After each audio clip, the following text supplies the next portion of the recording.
Hello aspirants, test 1 polity के part 3 में हमने क्वेश्चन नंबर 50 से 75 क्वेश्चन तक अटेंड किया था। आज पार्ट 4 में क्वेश्चन नंबर 76 से 100 तक पूरा सॉल्व करेंगे। क्वेश्चन नंबर 76, सैन्य अभ्यास और उससे संबंधित देश। फर्स्ट, खंजर, भारत और किर्गिस्तान। ये आपका बिल्कुल करेक्ट है। ये खंजर सैन्य अभ्यास भारत और किर्गिस्तान के संयुक्त विशेष बल सैन्य अभ्यास खंजर हिमाचल प्रदेश में आयोजित किया गया है। ये आपका करेक्ट है। साइक्लोन, भारत और श्रीलंका।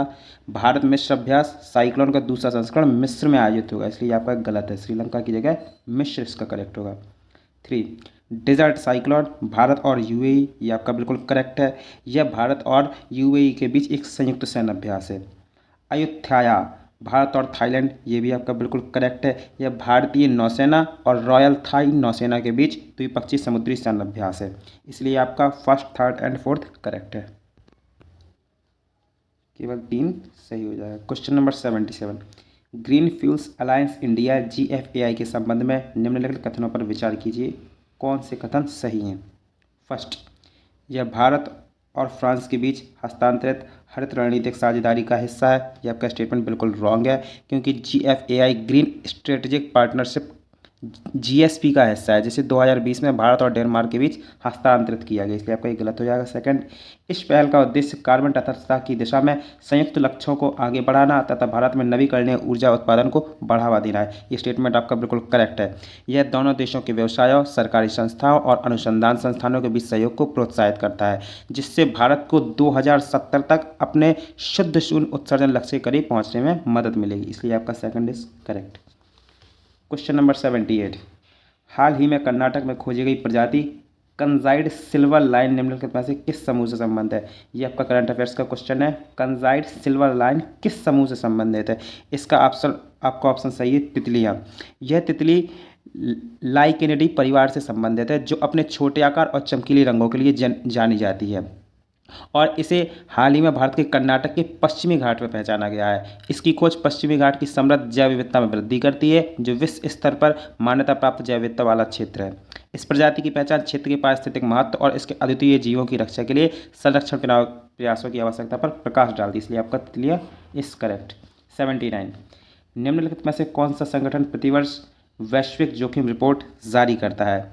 इसका ऑप्शन है करेक्ट, विश्व आर्थिक मंच। आपको बता दें कि विश्व आर्थिक मंच द्वारा प्रतिवर्ष प्रकाशित वैश्विक जोखिम रिपोर्ट 2024 वैश्विक जोखिम धारणा सर्वेक्षण पर आधारित है, जो राष्ट्रीय और वैश्विक दोनों स्तर पर प्रमुख जोखिमों पर प्रकाश डालती है, इसलिए आपका बी करेक्ट हो जाएगा। क्वेश्चन नंबर 80, हिमालयन वुल्फ के संदर्भ में निम्नलिखित कथनों पर विचार कीजिए। फर्स्ट, यह हिमालय और तिब्बती पठार के उच्च ऊंचाई वाले क्षेत्रों में पाया जाता है। यह आपका बिल्कुल करेक्ट है। हिमालयन वुल्फ अधिक ऊंचाई वाले क्षेत्रों में निवास करता है, आमतौर पर नेपाल और भारत और तिब्बती पठार में 3900 मीटर से ऊपर। इससे हाइपोक्सिक वातावरण में जीवित रहने के लिए आनुवंशिक अनुकूलन विकसित किया जाता है, इसलिए आपका फर्स्ट करेक्ट हो जाएगा। सेकंड, इसे IUCN रेड लिस्ट में गंभीर रूप से संकटग्रस्त के रूप में सूचीबद्ध किया गया है। ये आपका स्टेटमेंट बिल्कुल रॉन्ग हो जाएगा, क्योंकि संरक्षण की दृष्टि से इसे IUCN रेड लिस्ट में संवेदनशील सूची के रूप में संबद्ध किया गया है, ना कि संकटग्रस्त। भारत के वन्यजीव संरक्षण अधिनियम 1972 की अनुसूची फर्स्ट में से शामिल किया गया है, इसलिए आपका first statement is correct. Question number 81, उपर्युक्त स्थानों में से भारत में कितने स्थानों पर प्रवाल भित्तियां पाई जाती हैं? फर्स्ट, कच्छ की खाड़ी, खंबात की खाड़ी, मन्नार की खाड़ी और मालवान। पहले तो जानते हैं प्रवाल भित्तियां होती क्या है ये? प्रवाल निडारिया समूह से संबंधित एक अकशेरुकी वन्य जीव है, और प्रवाल द्वीप छोटे प्रवाल की कॉलोनियों द्वारा बनते हैं, जिन्हें पॉलिप्स के रूप में जाना जाता है। ये समुद्री जीव कैल्शियम कार्बोनेट से बने कठोर बाह्य कंकाल बनाते हैं। भारत में प्रवाल भित्तियां कच्छ की खाड़ी, मन्नार की खाड़ी, अंडमान निकोबार द्वीप समूह, लक्षद्वीप समूह और मालवन यानी महाराष्ट्र में पाई जाती है, इसलिए आपका first, third and fourth correct हो जाएगा, इसलिए केवल 3 आपका करेक्ट है। Question number 82, x-ray polarimeter satellite के संदर्भ में निम्नलिखित कथनों में से कौन सा कथन सही है? फर्स्ट, इसे भारतीय अंतरिक्ष अनुसंधान संगठन द्वारा प्रक्षेपित किया गया है। ये स्टेटमेंट आपका बिल्कुल करेक्ट हो जाएगा, क्योंकि इसे भारत के इसरो द्वारा एक मिशन एक्सरे पॉलीमीटर सैटेलाइट को पोलर सैटेलाइट लॉन्च व्हीकल द्वारा लॉन्च किया गया है, अतः आपका ये फर्स्ट स्टेटमेंट बिल्कुल करेक्ट हो जाएगा। सेकंड, यह एक्सरे ध्रुवीकरण का अध्ययन करने वाला विश्व का पहला उपग्रह है। ये स्टेटमेंट आपका बिल्कुल रॉन्ग हो जाएगा, क्योंकि यह नासा के इमेजिंग एक्सरे पॉलीमीटर एक्सप्लोर के बाद एक्सरे ध्रुवीकरण अध्ययन करने वाला दूसरा उपग्रह है, ना कि पहला। पहला नासा के द्वारा किया गया। आपका स्टेटमेंट रॉन्ग हो जाएगा, इसलिए आपका केवल एक इज करेक्ट। क्वेश्चन नंबर 83, पर्यावरणीय प्रभाव आकलन EIA के संदर्भ में निम्नलिखित कथनों में से कौन सा कथन सही है? फर्स्ट, यह परियोजनाओं के संबंधित सामाजिक, आर्थिक और पर्यावरणीय प्रभावों की पहचान करता है। ये स्टेटमेंट आपका बिल्कुल करेक्ट हो जाएगा, क्योंकि पर्यावरणीय प्रभाव आकलन एक ऐसा उपकरण है जिसे प्रस्तावित परियोजनाओं के क्रियान्वयन से पहले उनके संभावित पर्यावरणीय, सामाजिक और आर्थिक प्रभाव का आकलन करने के लिए निर्मित किया गया, इसलिए आपका फर्स्ट सही हो जाएगा। सेकंड, भारत में EIA प्रक्रिया पर्यावरण संरक्षण अधिनियम 1986 द्वारा शासित होती है। ये भी आपका बिल्कुल करेक्ट हो जाएगा, तो इसलिए फर्स्ट एंड सेकंड दोनों आपके सही हो जाएंगे। क्वेश्चन नंबर 84, भितरकनिका राष्ट्रीय उद्यान के संदर्भ में निम्नलिखित कथनों पर विचार कीजिए। फर्स्ट, यह उड़ीसा राज्य में स्थित है। ये स्टेटमेंट आपका बिल्कुल करेक्ट है। यह उड़ीसा राज्य में स्थित भितरकनिका राष्ट्रीय उद्यान भारत के सबसे प्रमुख मैंग्रोव पारिस्थितिकी तंत्रों में से एक है और अपनी समृद्ध जैव विविधता के लिए जाना जाता है, इसलिए आपका ये फर्स्ट करेक्ट हो जाएगा। सेकंड, इसे भारत में खारे जल के मगरमच्छों की सबसे बड़ी आबादी के लिए विश्व स्तर पर मान्यता प्राप्त है। मगरमच्छों की सबसे बड़ी आबादी के लिए यह स्टेटमेंट भी आपका बिल्कुल करेक्ट है, क्योंकि यह लुप्तप्राय खारे पानी के मगरमच्छों का प्रजनन स्थल है। इस राष्ट्रीय उद्यान में खाड़ियों, नहरों का एक नेटवर्क है जो ब्राह्मणी, वैतरणी, धामरा, पातासला नदियों के अववाही क्षेत्र में है और यह एक अद्वितीय पारिस्थितिकी तंत्र का निर्माण करता है, इसलिए आपका सेकंड करेक्ट हो जाएगा।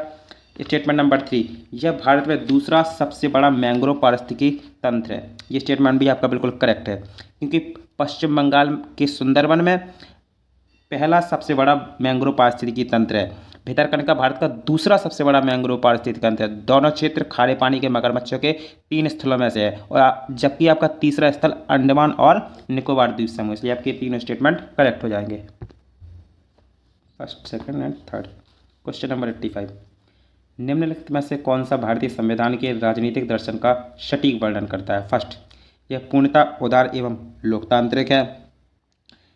यह समतावादी और संघीय है तथा इसमें अल्पसंख्यकों के अधिकारों पर कोई विचार नहीं किया गया है। यह उदारवाद, धर्मनिरपेक्षता और सामाजिक न्याय का मिश्रण है। यह पूर्ण रूप से शासन के संघीय ढांचे पर केंद्रित है। इसमें आपका विकल्प नंबर सी करेक्ट है, क्योंकि भारतीय संविधान का राजनीतिक दर्शन विविध मूल्यों को समाहित करता है और इसे किसी एक विचारधारा में वर्गीकृत नहीं किया जा सकता है। इसमें जो सिद्धांत शामिल है जो इसे एक व्यापक और समावेशी दस्तावेज बनाते हैं, जैसे उदारवाद, प्रजातंत्र, समतावाद, धर्मनिरपेक्षता, संघवाद, अल्पसंख्यक और समूह अधिकारों के प्रति संवेदनशीलता, जो आपके आर्टिकल 29 एंड 30 में दी गई है। इसलिए यह पूर्णतः उदार एवं लोकतांत्रिक, ये रॉन्ग हो जाएगा। यह समतावादी और संघीय, इसमें अल्पसंख्यकों कोई विचार नहीं किया गया, ये भी आपका रॉन्ग हो जाएगा, क्योंकि अल्पसंख्यकों पर विचार किया गया है। यह उदारवाद, धर्मनिरपेक्षता, सामाजिक न्याय का मिश्रण है, ये आपका पूर्ण रूप से करेक्ट है। क्वेश्चन नंबर 86, मंच WS संबंधित है। पहले जानते हैं WSF है क्या। यह एक अंतर्राष्ट्रीय मंच है जो मानवाधिकार कार्यकर्ताओं, पर्यावरणविदों, श्रमिक संघों, युवा समूहों और महिला कार्यकर्ताओं सहित विभिन्न समूहों को एक मंच पर लाता है। और इसका उद्देश्य जानते हैं। इसका उद्देश्य नव उदारवादी वैश्वीकरण का विरोध करना है। इसके कई सदस्य आधुनिक साम्राज्यवाद का एक रूप मानते हैं इसे, जो मुख्य रूप से गरीब देशों की कीमत पर सबसे अमीर देशों और बहुराष्ट्रीय निगमों को लाभ पहुंचाता है। इस आधार पर आपका ऑप्शन सी करेक्ट हो जाएगा। कार्यकर्ता का एक समूह है जो नव उदारवादी वैश्वीकरण का विरोध करते हुए पर्यावरण संरक्षण और मानवाधिकार का समर्थन करता है। क्वेश्चन नंबर 87, राज्य संप्रभुता पर वैश्वीकरण का प्रभाव निम्नलिखित में से कौन सा है। स्टेटमेंट नंबर फर्स्ट, यह राज्य की स्वतंत्र रूप से निर्णय लेने की क्षमता को मजबूत करता है। ऑप्शन बी, यह आर्थिक और सामाजिक प्राथमिकताओं को विनियमित करने की राज्य की क्षमता को कम करके राज्य की संप्रभुता को समाप्त करता है। सी, यह शासन में राज्य की भूमिका को पूर्ण रूप से समाप्त कर देती है। इससे राज्य सत्ता का पूर्ण विकेंद्रीकरण हो जाता है। इसमें आपका ऑप्शन बी करेक्ट है, क्योंकि वैश्वीकरण का राज्य की संप्रभुता विशेष रूप से अपनी आर्थिक और सामाजिक प्राथमिकताओं को विनियमित करने की इसकी क्षमता पर महत्वपूर्ण प्रभाव पड़ता है। राज्यों को अपने आर्थिक और सामाजिक एजेंडे को नियंत्रित करने की स्वतंत्रता वैश्वीकरण के प्रमुख प्रभावों में से एक है, इसलिए आपका बी करेक्ट हो जाएगा। क्वेश्चन नंबर 88, उपर्युक्त खनिजों में से कितने में लिथियम मौजूद है। स्पोडियम, पेटालाइट, लेपिडोलाइट, एम्ब्लिगोनाइट। इसमें आपका सभी चारों में लिथियम मौजूद है, इसलिए आपका सभी चार करेक्ट हो जाएंगे। पहले तो जानते हैं लिथियम क्या होता है। लिथियम, जिसे प्राय सफ़ेद सोना कहा जाता है, एक मृदु चांदी के समान सफ़ेद क्षार धातु है और सभी धातुओं में इसका घनत्व सबसे कम है। यह जल के साथ तीव्र प्रतिक्रिया करता है। स्फेडियोमाइन, पेटालाइट, लेपिडोलाइट और एम्पीगोनाइट ऐसे खनिज हैं जिनमें लिथियम होता है, जो बैटरी, सिरेमिक और कांच उत्पादन में उपयोग किया जाता है और इसकी एक महत्वपूर्ण तत्व है। इसलिए आपके ये चारों करेक्ट हो जाएंगे। क्वेश्चन नंबर 89, उपर्युक्त में से ग्राफीन के कितने अनुप्रयोग हैं? पहले तो जानते हैं ग्राफीन क्या होता है। ग्राफीन कार्बन का एक द्विआयामी रूप है जो ग्रेफाइट से प्राप्त होता है, जो सामान्यतः पेंसिल की रीढ़ में पाया जाता है। ग्राफीन के अद्वितीय गुणों में यह शामिल है कि यह स्टील से 200 गुना अधिक मजबूत है, 200 गुना, तथापि यह स्टील से 6 गुना भार में कम है। और इसके अनुप्रयोग जानते हैं। इसके अतिरिक्त ग्राफीन लगभग पूरी तरह से पारदर्शी, गैसों के लिए अभेद, लचीला, रासायनिक रूप से स्थिर और जैव अनुकूल है, जो इसे जैव चिकित्सा अनुप्रयोगों के लिए उपयुक्त बनाता है। इसकी जैव संगतता जैव चिकित्सा उपकरण और दवा प्रणालियों में महत्वपूर्ण है। और ग्राफीन का अनुप्रयोग विभिन्न उद्योगों में विस्तृत है, जिसमें इलेक्ट्रॉनिक्स, ऊर्जा भंडारण और पारदर्शी कंडक्टर फिल्म अर्थात टच स्क्रीन और शॉर्ट फिल्म शामिल हैं।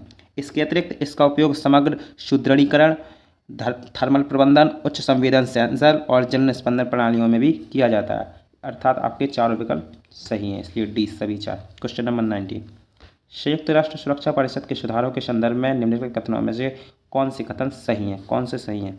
फर्स्ट, सुरक्षा परिषद के स्थायी और अस्थायी दोनों सदस्यों की संख्या बढ़ाने की मांग की जा रही है।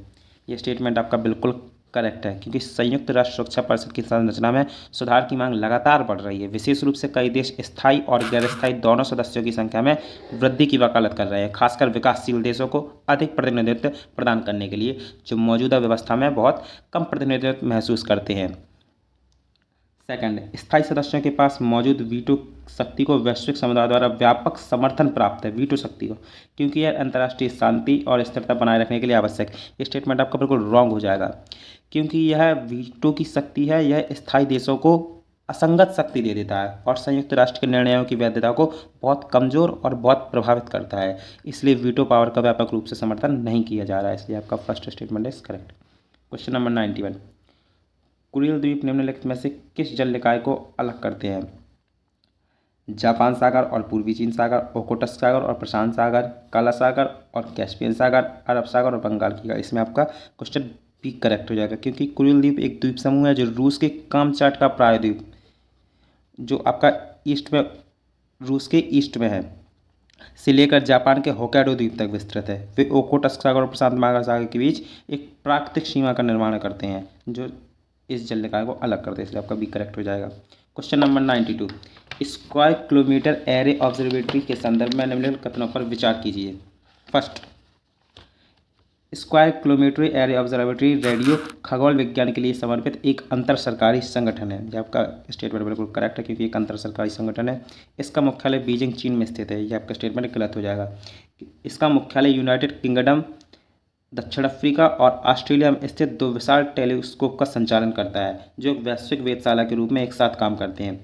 इन टेलीस्कोप के वर्ष 2029 तक कार्यशील होने की उम्मीद है, जिनका उद्देश्य ब्रह्मांड की उत्पत्ति के बारे में खोज करना, गुरुत्वाकर्षण तरंगों का ज्ञात करना तथा आकाशगंगाओं, डार्क मैटर और ब्रह्मांडीय चुंबकत्व के विकास का अध्ययन करना है। और इसके बारे में जानते हैं, इसकाओ के बारे में, तो भारत 2012 में इसका सहयोगी सदस्य के रूप में शामिल हुआ और योजनाओं के निर्माण में सक्रिय रूप से शामिल रहा है। वर्ष 2022 में भारत के राष्ट्रीय रेडियो खगोल भौतिक केंद्र और इसकाओ ने एक सहयोग समझौते पर हस्ताक्षर किए हैं। भारत बृहद मीटर वेव रेडियो टेलीस्कोप पर इस परियोजना में योगदान दे रहा है। और आपको बता दें कि केंद्रीय मंत्रिमंडल द्वारा 1250 करोड़ रुपए की मंजूरी से भारत की पूर्ण भागीदारी इसमें सुनिश्चित की जा रही है, जिससे भारतीय खगोलविदों को अत्याधुनिक रेडियो खगोल विज्ञान की सुविधाओं तक पहुंच प्राप्त होगी, जिससे देश के वैज्ञानिक समुदाय को लाभ होगा। इसलिए आपका इसमें फर्स्ट केवल करेक्ट हो जाएगा। क्वेश्चन नंबर 93, भारत में मंत्रिपरिषद के संदर्भ में निम्नलिखित कथनों पर विचार कीजिए। मंत्रिपरिषद का आकार लोकसभा की कुल संख्या के 10% तक सीमित है। ये स्टेटमेंट आपका बिल्कुल रॉन्ग हो जाएगा, क्योंकि 91 अमेंडमेंट एक्ट 2003 के अनुसार प्रधानमंत्री सहित मंत्रिपरिषद का आकार लोकसभा के कुल सदस्य संख्या का 15% से अधिक नहीं हो सकता।